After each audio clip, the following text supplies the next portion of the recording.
नमस्कार साथियों, आप सभी का स्वागत है यंसिका HSSC आर्मी क्लासेस में। जैसा कि आपने चित्र को ध्यान से देख ही लिया हुआ, आज का जो अपना टॉपिक है वो है डाइजेस्टिव सिस्टम इन ह्यूमंस, मानव में पाचन तंत्र। पाचन तंत्र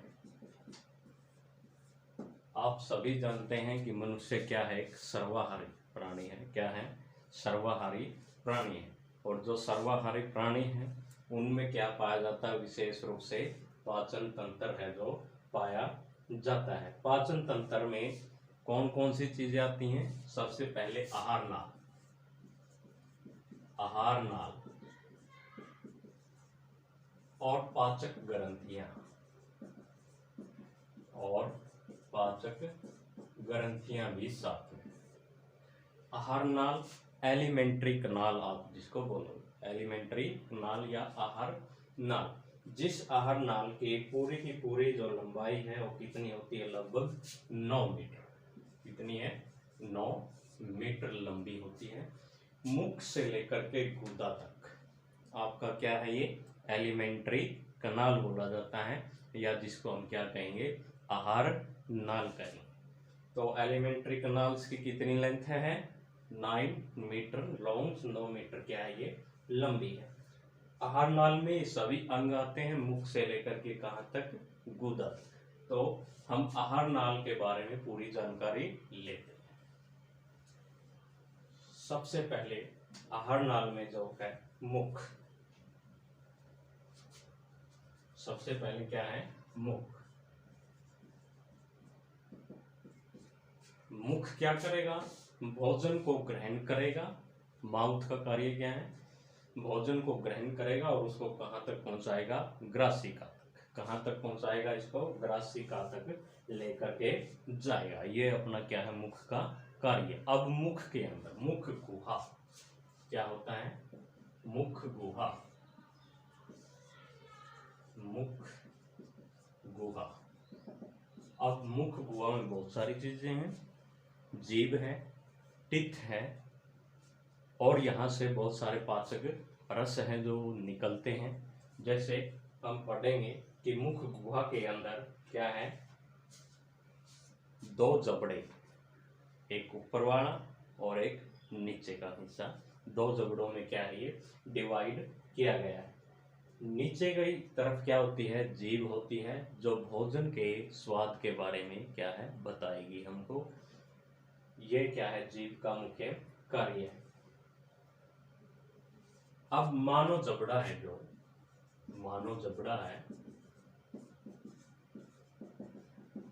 लोअर जा और ऊपर जा, अपर जा।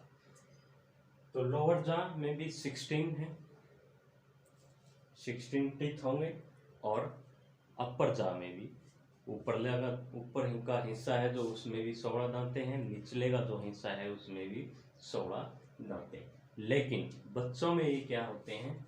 20। कितने होते हैं? 20। और अडल्ट में हम कितने टीथ मानेंगे? 32।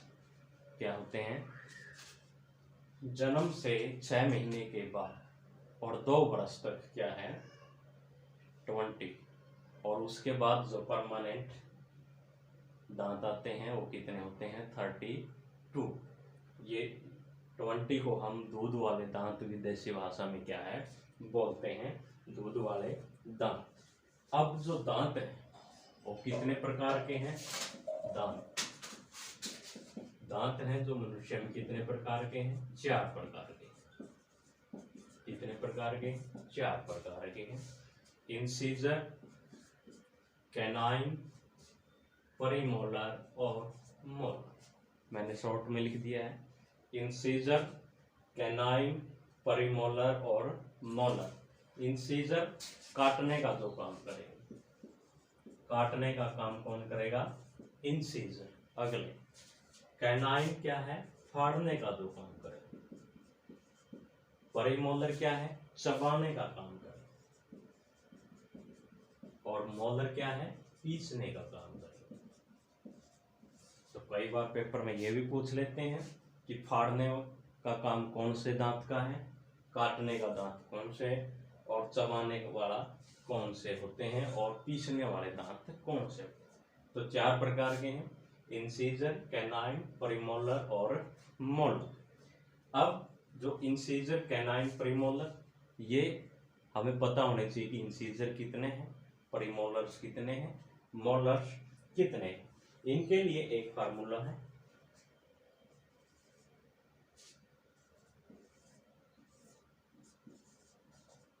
बारह 32/12 इंसीजर। ये ध्यान रखना, जोड़ों के रूप में ही इंसीजर एक जोड़ा, एक पेयर, कितना हो गया फिर 2। अपर जा, लोअर जा, ऊपरी जबड़ा और निचले जबड़े के अलग अलग से हैं।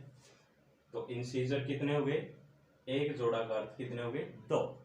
कैनाइन 2 जोड़े यानी कितने हो गए 4। प्रीमोलर 3 जोड़े यानी कितने हो गए 6।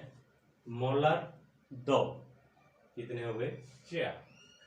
ये पेयर्स में मैंने बताया है, यहाँ विदाउट पेयर हम कह सकते हैं, यानी कि एक जोड़ा था वो कितने लिख दिए 2, 2 4 6, 6 और 12 और 4 कितने हुए 16।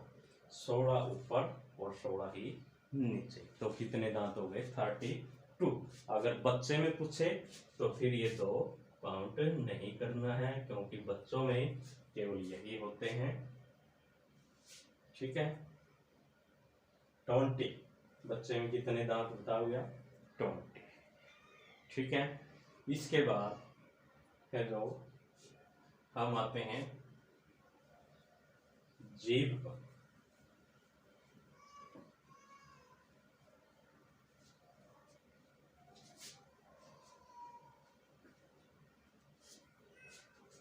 मुख गुहा में जीभ होती है, जो भोजन के स्वाद का पता लगाती हैं, और इसमें 3 जोड़े लार ग्रंथियां निकलती हैं। ये ध्यान रखना, 3 जोड़े लार ग्रंथि, 3 जोड़े लाल ग्रंथियां निकलती हैं मुख गुहा में। और मुख गुहा में जो 3 जोड़े लाल ग्रंथियां निकलती हैं, उनमें से एक हार्मोन निकलता है। उस हार्मोन का नाम है टाइलिन।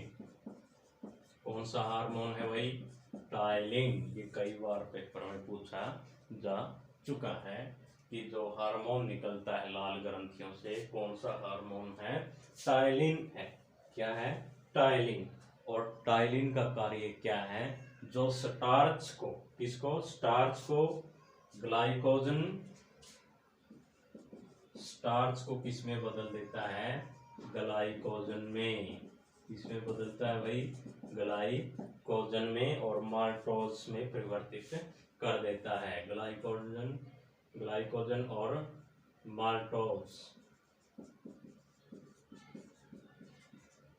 माल्टोज में क्या है, परिवर्तित कर देता है। कौन करेगा, टाइलिन। किसको करेगा, स्टार्च से।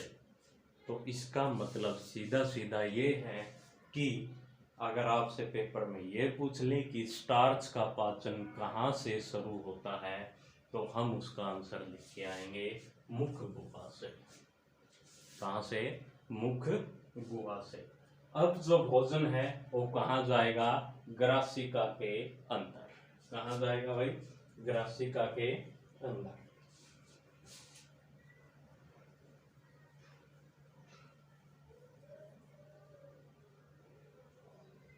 ओइसियोफेगस, इसको और क्या बोलते हैं, ओइसियोफेगस।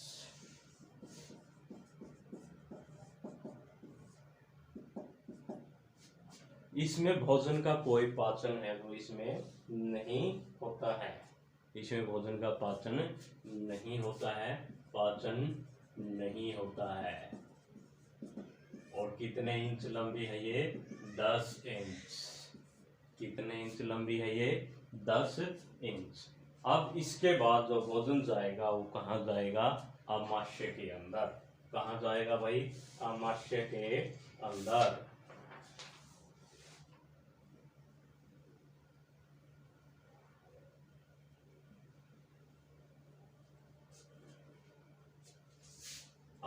अमाशय। अमाशय क्या है? ये लगभग जे आकार का होता है। कैसे होता है भाई? जे आकार का। इसमें बहुत सारी क्या है? जठर ग्रंथियां पाई जाती हैं। क्या पाई जाती हैं भाई? जठर ग्रंथियां। और जठर ग्रंथियों से कौन सा रस निकलता है? जठर रस। कौन सा रस निकलता है? जठर रस है जो स्रावित करती हैं। और जठर रस में बहुत सारी चीजें होती हैं। कौन कौन सी है? जैसे श्लेष्मा, पेप्सिन, रेनिन और HCl। और क्या है? HCl। जठरीय लाइपेज, जठरीय लाइपेज भी,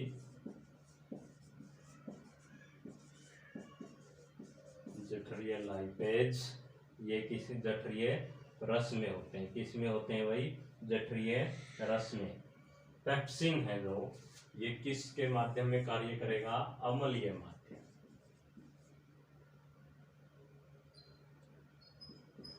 अम्लीय माध्यम में क्या है? ये कार्य करेगा। अब जो HCl है, हाइड्रोक्लोरिक अम्ल, इसका कार्य क्या है? हानिकारक जीवाणुओं को खत्म करता है। क्या काम है इसका? हानिकारक जीवाणुओं को खत्म करेगा या उनको मार देता है। ठीक है भाई। और जो पेप्सिन है, पेप्सिन का कार्य क्या है? प्रोटीन को, किसको भाई? प्रोटीन को किसमें? पेप्टोन में। प्रोटीन को किसमें तोड़ता है? पेप्टोन में तोड़ता है। कौन तोड़ता है? पेप्सिन।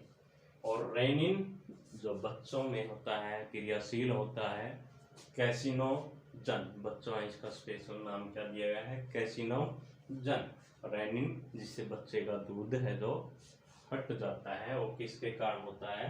रेनिन के कारण। यानी कि दूध फाड़ने का काम बच्चों में कौन से एंजाइम का है? रेनिन का है। और ये कहाँ से निकलता है? जठर ग्रंथियों से। और जठर ग्रंथियां कहाँ पाई जाती हैं? अमाशय के अंदर। इसलिए तो हमसे अगर कोई ये पूछे कि प्रोटीन का पाचन कहाँ से शुरू होता है, तो हम क्या आंसर लिख के आएंगे? अमाशय से। कहाँ से होगा? अमाशय के अंदर। इसके बाद है जो भोजन, सीधा सीधा कहाँ जाता है? छोटी आंत में। अब दो ग्रंथियां हैं, अग्नाशय ग्रंथि और यकृत ग्रंथि। जो भोजन अमाशय से कहाँ गया? छोटी आंत के अंदर। एक और बात ध्यान रखना, अमाशय के अंदर जो भोजन है वो 4 घंटे तक रहता है। कितने घंटे तक रहेगा? 4 घंटे तक रहता है। इसके बाद है जो भोजन कहाँ जाता है? छोटी आंत के अंदर। तो जानने के लिए नेक्स्ट वीडियो में आप देख सकते हैं कि छोटी आंत में कैसे पाचन होगा। धन्यवाद।